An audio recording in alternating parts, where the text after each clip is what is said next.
നമസ്കാരം, ജന്മഭൂമിയിലേക്ക് സ്വാഗതം. പശ്ചിമബംഗാൾ പോലീസ് മണൽ കള്ളക്കടത്തുകാരനായ തുളു മണ്ഡൽ എന്ന മുഹമ്മദ് നസീബുദ്ദീനുമായി അടുപ്പമുള്ള ആളിൽ നിന്നും 20 കോടി രൂപയും 15 കിലോ സ്വർണവും പിടിച്ചെടുത്തു.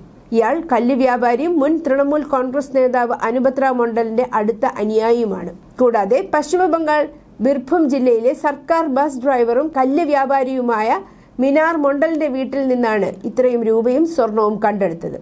മിനാർ മണ്ഡൽ കല്ല് വ്യാപാരത്തിൽ ഏർപ്പെട്ടിരുന്നതായും തുളു മണ്ഡലിന്റെ ഉടമസ്ഥതയിലുള്ള നിരവധി കല്ല് ക്വാറികളുമായും ക്രഷിംഗ് യൂണിറ്റുകളുമായി ബന്ധമുണ്ടെന്നും പോലീസ് കൂട്ടിച്ചേർത്തു. പശ്ചിമബംഗാൾ സർക്കാർ വരുമാന ചോർച്ച തടയാൻ ശ്രമിക്കുന്നതിനിടെ അനധികൃത മണൽ മാഫിയായ തുളു മണ്ഡൽ എന്ന മുഹമ്മദ് നിസാബുദ്ദീന്റെ ഒളിത്താവളത്തിൽ മുഹമ്മദ് ബസാർ പോലീസ് സ്റ്റേഷന് കീഴിലുള്ള ബിർഭൂം പോലീസ് ഒരു വലിയ റെയ്ഡ് നടത്തിയാണ് ഇത്രയും അനധികൃത സ്വർണവും പണവും കണ്ടെത്തിയത്. രഹസ്യ വിവരത്തിന്റെ അടിസ്ഥാനത്തിൽ ബിർഭൂം പോലീസ് മീനാർ മണ്ഡലിന്റെ വസതിയിൽ അർദ്ധരാത്രി റെയ്ഡ് നടത്തുകയായിരുന്നു. പിടിച്ചെടുത്ത പണം എണ്ണുന്നതിനായി 5 കറൻസി എണ്ണൽ യന്ത്രങ്ങളും വിന്യസിച്ചിരുന്നു. ഓപ്പറേഷൻ നടക്കുന്ന മുഴുവൻ സമയവും നിരവധി മുതിർന്ന പോലീസ് ഉദ്യോഗസ്ഥരും വലിയൊരു സംഘവും സംഭവസ്ഥലത്തുണ്ടായിരുന്നു. എന്നിരുന്നാലും റെയ്ഡിന്റെ കൃത്യമായ കാരണമോ നിയമവിരുദ്ധ സാമ്പത്തിക ഇടപാടുമായോ മറ്റ് നിയമവിരുദ്ധ പ്രവർത്തനങ്ങളുമായോ ഇതിന് ബന്ധമുണ്ടോ എന്ന് പോലീസ് ഇതുവരെ ഔദ്യോഗികമായി വെളിപ്പെടുത്തിയിട്ടില്ല. പശ്ചിമബംഗാൾ മുഖ്യമന്ത്രി സുവേന്ദു അധികാരി അധികാരത്തിൽ വന്നതിനു ശേഷം നിയമവിരുദ്ധമായി നടക്കുന്നതും സംസ്ഥാന സർക്കാരിന് നഷ്ടമുണ്ടാക്കുന്നതുമായ ചെറുകിട ധാതുക്കൾ, കല്ല് ഖനനം, മണൽ ഖനനം എന്നിവയുടെ വരുമാന ചോർച്ച ഉടനടി തടയാൻ വിവിധ വകുപ്പുകളുടെ സെക്രട്ടറിമാർക്ക് നിർദ്ദേശം നൽകിയിരുന്നു.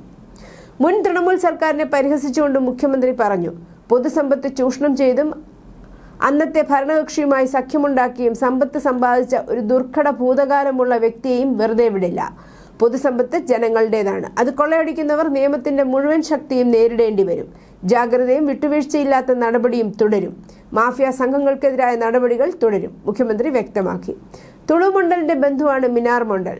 തുളുവുമായി അടുത്ത ബന്ധം മിനാർ മണ്ഡലിനുണ്ടായിരുന്നുവെന്നും അദ്ദേഹത്തിന്റെ മാനേജറായിരുന്നുവെന്നും നാട്ടുകാർ പറയുന്നു. ജില്ലയിൽ കന്നുകാലി, മണൽക്കടത്ത് റാക്കറ്റുകൾ ഉൾപ്പെടുന്ന തുളു വിഭാഗത്തിന്റെ നിരവധി ബിസിനസ്സുകളുമായും മിനാറിന് ബന്ധമുണ്ടെന്നും വൃത്തങ്ങൾ പറയുന്നു. മിനാർ മുൻ സംസ്ഥാന ഗതാഗത വകുപ്പ് ജീവനക്കാരനായിരുന്നുവെന്നും കല്ല് ബിസിനസ്സിൽ പ്രവേശിക്കുന്നതിന് മുമ്പ് ബസ് ഡ്രൈവറായി ജോലി ചെയ്തിരുന്നതായും വൃത്തങ്ങൾ അറിയിച്ചു. ഇത്രയും വലിയ തുക ഇയാൾ എങ്ങനെ സ്വരൂപിച്ചു എന്ന് വ്യക്തമല്ലെന്നും ഇയാളുടെ വരുമാന സ്രോതസ്സുകൾ അന്വേഷിച്ചു വരികയാണെന്നും പോലീസ് പറഞ്ഞു. മണ്ഡൽ നിയമവിരുദ്ധ ബിസിനസ്സുകളിലൂടെ സമ്പാദിച്ചതായി പറയപ്പെടുന്ന ഫണ്ട് മിനാർ മണ്ഡലിന്റെ വസതിയിൽ സൂക്ഷിച്ചിട്ടുണ്ടോ എന്നും പോലീസ് അന്വേഷിക്കുന്നുണ്ട്. 2022 തുളുവിന് കന്നുകാലി കള്ളക്കടത്ത് റാക്കറ്റുമായി ബന്ധമുണ്ടെന്ന് ആരോപിക്കപ്പെടുകയും എൻഫോഴ്സ്മെന്റ് ഡയറക്ടറേറ്റ് ബിർഭൂമിലെ ഇയാളുടെ വസതിയിലും ഓഫീസിലും റെയ്ഡ് നടത്തുകയും ചെയ്തിരുന്നു. നേരത്തെ പശ്ചിമ ബംഗാളിലെ അധ്യാപക നിയമന അഴിമതി അന്വേഷിക്കുന്നതിനിടെ മുൻ വിദ്യാഭ്യാസ മന്ത്രി പാർത്ഥ ചാറ്റർജിയുടെ അടുത്ത സഹായിയുടെ ഫ്ളാറ്റിൽ CBI റെയ്ഡ് നടത്തി 50 കോടിയിലധികം രൂപയും 5 കിലോഗ്രാം സ്വർണവും കണ്ടെടുത്തിരുന്നു. പിന്നീട് കേന്ദ്ര അന്വേഷണ ഏജൻസി പാർത്ഥയെ അറസ്റ്റ് ചെയ്യുകയും തുടർന്ന് കോടതി ജാമ്യം അനുവദിക്കുകയും ചെയ്തിരുന്നു. അതിനിടെ പ്രതികളുമായുള്ള അനുപത്ര മണ്ഡലിന്റെ അടുപ്പത്തിന്റെ പേരിൽ തൃണമൂൽ കോൺഗ്രസിന്റെ TMC ഇരുവിഭാഗങ്ങളും പരസ്പരം ഗുരുതര ആരോപണങ്ങൾ ഉന്നയിച്ചതോടെ രാഷ്ട്രീയ ചെളിവാരി എറിയലും ആരംഭിച്ചു. ഋതപത്ര വിഭാഗവുമായി സംഘത്തിലുള്ള TMC MLA പ്രസൂൺ ബാനർജി മറുവിഭാഗത്തിനെതിരെ ഇത്രയും വലിയ തുക തിരിച്ചുപിടിച്ചതിന് പോലീസിന് ക്രെഡിറ്റ് നൽകണം, ഇത് ആരുടെ പണമാണെന്നും ആരാണ് ഇതിൽ ഉൾപ്പെട്ടതെന്നും പോലീസ് അന്വേഷിക്കണമെന്നും പറഞ്ഞു. കൂടാതെ 2024 ബിർഭൂമിലെ സൂര്യയിൽ ബംഗാളി ബോളിവുഡ് നടന്മാരെ ക്ഷണിച്ചുകൊണ്ട് തുളു മണ്ഡൽ തന്റെ മകൾക്കായി സംഘടിപ്പിച്ച ആഡംബര വിവാഹം വീണ്ടും ശ്രദ്ധയിൽ ഉയർന്നു വന്നു.